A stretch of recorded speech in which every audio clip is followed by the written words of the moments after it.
Hello everyone, welcome back to physics phantom. आज हमारा 30 days challenge का डे 20 है और मैं आज आपको गैशियस फ्यूल और कंबशन पढ़ाऊंगी। इससे पहले वाले पार्ट में मैंने आपको सॉलिड और लिक्विड फ्यूल पढ़ा दिया है। आज हम इसका लास्ट पार्ट करेंगे, गैशियस फ्यूल। तो जो फ्यूल है ना, जैसे कि अब अपने डोमेस्टिक जो वर्क होते हैं, दिन के घर के जो भी काम होते हैं, उनको करने के लिए आपको एक फ्यूल की ज़रूरत होती है। तो उसमें आपके पास में बहुत सारे टाइप्स आते हैं। 3 कैटेगरी से उसको डिवाइड किया गया है, सॉलिड, लिक्विड और गैशियस। सो सॉलिड और लिक्विड मैं करवा चुकी हूँ, अब मैं आपको आज गैशियस फ्यूल करवाऊंगी। गैशियस फ्यूल की अगर डेफिनेशन की बात करें तो ये जो फ्यूल होता है इसे डोमेस्टिक पर्पस पे यूज़ किया जाता है। Gaseous fuels are use for domestic as well as industrial heating. तो इंडस्ट्री और डोमेस्टिक दोनों ही तरीके से इसका यूज़ किया जाता है। यहाँ पे कुछ आपको गैशियस फ्यूल के एग्जाम्पल दे रखे हैं, जैसे कि नेचुरल गैस हो गया, बॉटल्ड LPG गैस हो गया, प्रोड्यूसर गैस हो गया, या वाटर गैस और कोल गैस। तो ये कुछ आपको जो गैशियस फ्यूल है इसके कुछ एग्जाम्पल्स दे रखे हैं। वन बाय वन हम एक एक एग्जाम्पल को या जो एक एक टाइप है ना इसको समझते हैं। जैसे कि फर्स्ट आपको दे रखा है नेचुरल गैस। तो नेचुरल गैस क्या है, जिसे आप ऑब्टेन कर रहे हैं कहाँ से? पेट्रोलियम से। इसमें जो 80% जो होता है वो होता है मीथेन। ये आपको ध्यान में रखना है कि नेचुरल गैस में 80% जो अमाउंट है वो मीथेन का होता है। इसके अलावा जो गोबर गैस होती है, जो कि एक बायोडिग्रेडेबल सब्सटेंस से बनती है, एक जो गोबर गैस है उसमें भी जो मीथेन है वो उसमें गोबर गैस के अंदर भी मीथेन होती है। लेकिन नेचुरल गैस में ये ज़्यादा अमाउंट में होती है, 80% जो मीथेन का अमाउंट प्रेजेंट होता है। इसके अलावा गोबर गैस जो है वो जो एनिमल फेसेस हैं या जो एनिमल वेस्ट है उससे उसको बनाया जाता है। ये पॉइंट्स आप यहाँ पे याद रख सकते हैं। ये नेचुरल गैस का एग्जांपल है। इसके बाद में नेक्स्ट आता है बॉटल्ड गैस। तो जो बॉटल गैस है ना, इसके अंदर प्रोपेन और ब्यूटेन का अमाउंट आपको देखने को मिलेगा। बॉटल गैस में प्रोपेन और ब्यूटेन ज़्यादातर देखने को मिलते हैं। ये क्वेश्चन आपके वन डे एग्जाम में भी पूछे जा सकते हैं, और अभी आप दिल्ली पुलिस की प्रिपरेशन करें तो उसके लिए भी आप ध्यान रखिएगा। कई बार होता है गैसेस के ना टाइप्स आपको दे दिए जाए और उसके बाद में उसके कॉन्स्टिट्यूएंट पार्टिकल्स या जो कंपोनेंट्स होते हैं वो पूछ सकते हैं कि उसमें कौन से प्रेजेंट होते हैं। इसके बाद में नेचुरल गैस और बॉटल गैस के बाद में नेक्स्ट आता है प्रोड्यूसर गैस। सो प्रोड्यूसर गैस क्या है? मिक्सचर होता है किसका? नाइट्रोजन का और कार्बन डाइऑक्साइड का। तो नाइट्रोजन हो या फिर एयर हो, जैसे जो एयर है ना उसी में बहुत सारी गैसेस प्रेजेंट होती हैं। आपको पता है जो फ्यूल है, किसी चीज़ को जब आप जलाते हैं तो उसके लिए ऑक्सीजन की सबसे ज़्यादा रिक्वायरमेंट होती है। ऑक्सीजन की प्रेजेंस में कोई चीज़ जल पाती है। लेकिन यहाँ पे प्रोड्यूसर गैस का पूछा गया है तो ये किसका मिक्सचर होता है? नाइट्रोजन का और इसके अलावा कार्बन मोनोऑक्साइड का। तो ये आपको यहाँ पे ध्यान में रखना है प्रोड्यूसर गैस के लिए। सॉरी, यहाँ कार्बन डाइऑक्साइड नहीं होगा, कार्बन मोनोऑक्साइड होगा। ओके, नेक्स्ट आता है जो 2/3 वॉल्यूम होता है नाइट्रोजन का और जो 1/3 वॉल्यूम होता है वो होता है कार्बन मोनोऑक्साइड का प्रोड्यूसर गैस में।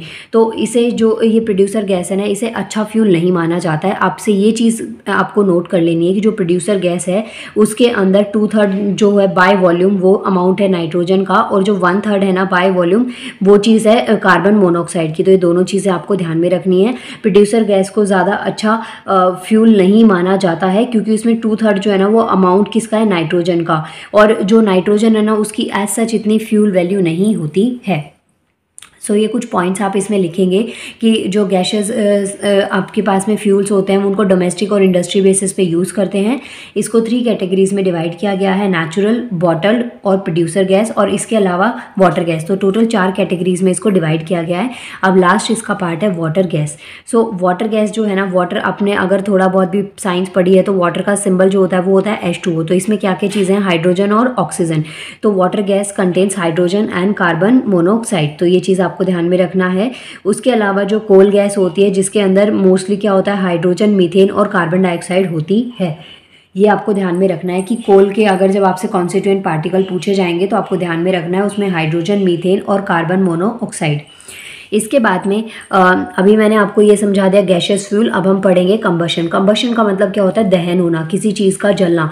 जो भी आपके पास में फ्यूल है उसको दहन कराया जाता है, उसको जलाया जाता है। तो जो कंबशन है ना वो एक ऐसा प्रोसेस है जो कि कब होता है? ऑक्सीजन की प्रेजेंस में होता है।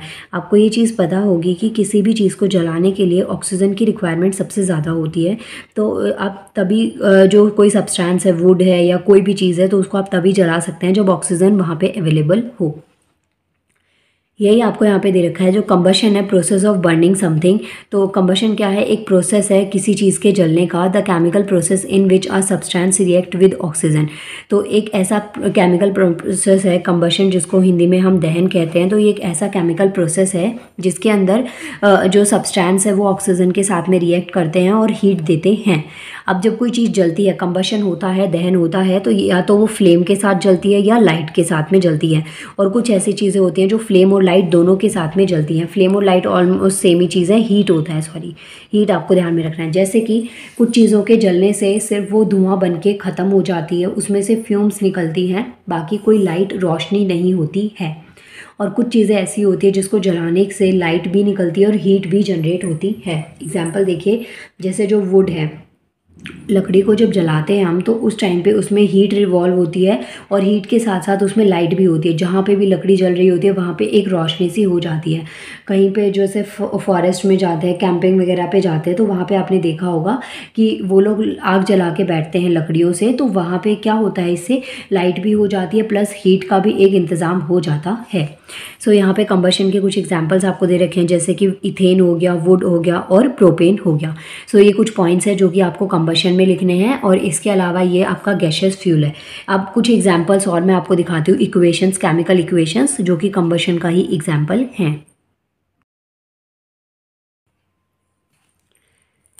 ये देखिए, यहाँ पे आपको इक्वेशन दे रखी है CH4, जो क्या होता है, मीथेन है, प्लस 2O2 ऑक्सीजन, और इससे आपको क्या मिला, CO2 2H2O heat and light. तो जो कंबशन है ना, इसको बर्निंग भी कहते हैं। जो प्रोसेस है कंबशन का, उसे बर्निंग भी कहते हैं, जलना। चाहे जैसे कि जो मैग्नीशियम है, कार्बन है या मीथेन है, इसको जब बर्न करते हैं तो आपको हीट और लाइट मिलती है।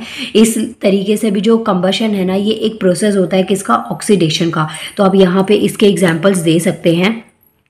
ये मीथेन वाला एग्जाम्पल आप दे सकते हैं, इसमें जैसे कंबशन हुआ है, तो इक्वेशन की हेल्प से आप इसको शो कर सकते हैं।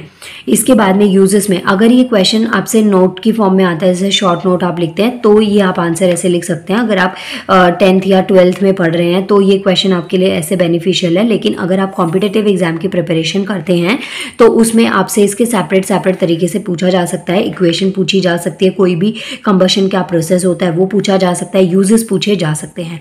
तो इसका जो यूज़ है वो क्या है, to generate electric power generate करने के लिए यूज़ किया जाता है। उसके अलावा और to provide heat from various applications, और इसके अलावा जो हीट है, हीट प्रोवाइड करने के लिए भी इसका यूज़ किया जाता है। सो ये कुछ यूजेस आप यहाँ पे लिख सकते हैं। और जो केमिस्ट्री और कंबशन है ना, ये दोनों आपस में इंटरलिंक्ड करते हैं बहुत सारे तरीकों से। इसके अलावा जैसे जो कंबशन है ना, इसमें आपके पास में 3 टाइप्स है, बहुत बहुत ज़्यादा इंपॉर्टेंट है। एक है स्पॉन्टेनियस कंबशन, एक है रैपिड कंजप्शन और एक है स्लो कंबशन।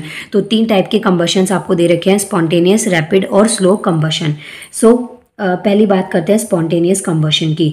जैसे कि कोई भी जो सब्सटेंस है जो कि खुद से आग पकड़ लेता है, आपने उसको एटमॉस्फेयर में या बाहर के टेम्परेचर पे खुला छोड़ा और उसने आग पकड़ ली, तो वो चीज़ें जो एग्जाम्पल होते हैं वो होते हैं स्पॉन्टेनियस कंबशन। जैसे कि येलो फॉस्फोरस, एग्जाम्पल में आपको याद रखना है, स्पॉन्टेनियस कंबशन में येलो फॉस्फोरस, तो ये खुद से ही आग कैच कर लेता है। इसलिए बहुत से ऐसे सब्सटेंसेस होते हैं जिन्हें एयर टाइट कंटेनर के साथ साथ एक डार्क कलर की बॉटल में रखा जाता है, ताकि वो लाइट के साथ भी कांटेक्ट ना कर पाएँ।